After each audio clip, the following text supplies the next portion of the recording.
Welcome back to the Little Marketing Podcast. We share practical real-life advice for Australian small businesses.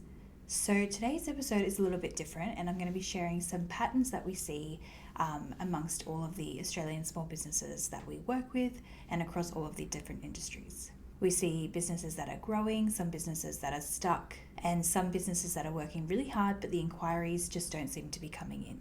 And what's interesting is that while every business and industry is different, the marketing mistakes seem to be similar. So they're not massive mistakes or expensive mistakes, but more often they're small decisions that slowly add up over time. So mistake number one is chasing every new trend. So we all know that marketing moves quickly. Every week there's a new trend or there's a new AI tool, and it's easy to feel like you're falling behind. But one of the biggest mistakes that we see is businesses constantly trying to chase every new trend and try everything for them. 1 month they might be focusing on Instagram, the next month they might be focusing on LinkedIn, and then the next month they're trying a new AI platform, and then it's a podcast for a month, then it's SEO for a month. The problem isn't trying new things, but the problem is not giving each thing enough time to work. Mistake number two is trying to speak to everyone. So this one comes up all the time, and understandably business owners don't want potential leads or potential customers to walk away, so they try to explain their business as appealing to everybody. But broad marketing usually creates weak marketing. So you want to be really clear about who you help, what you do, and then it becomes easier for your customers and clients to recognize themselves in your messaging. Mistake number three, forgetting about positioning. So if you've listened to this podcast before, you know that we come back to positioning a lot, and there is a reason for that.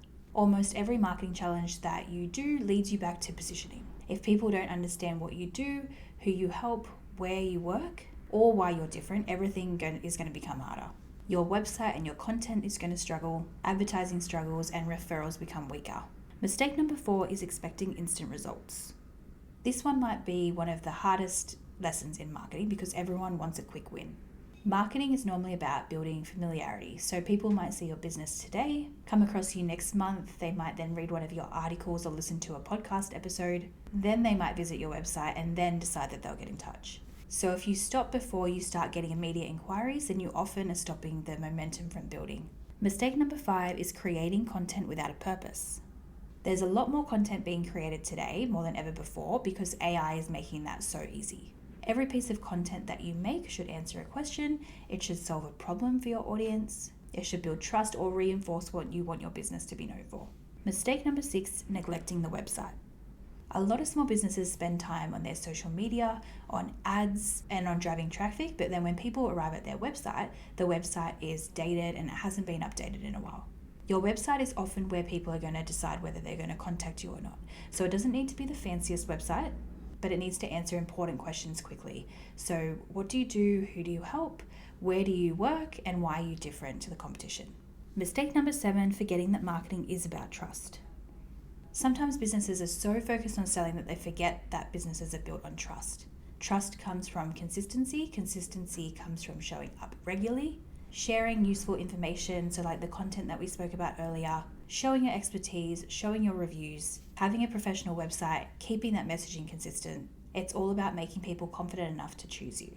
So if there's one thing that I want you to take away from today's episode, it's that the businesses that are doing the best aren't usually the ones doing the most, but they're the ones doing the fundamentals consistently. They know who they help, they're communicating clearly, they're staying consistent, and they're building trust for their brand. The businesses that simplify their marketing are often getting the best results.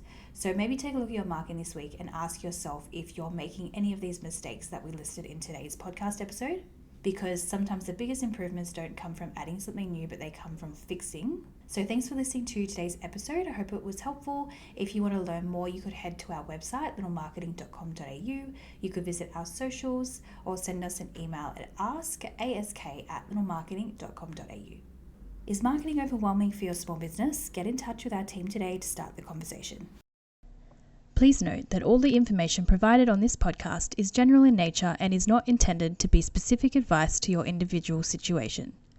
Please be sure to engage a professional for a customized approach to your business and personal circumstances.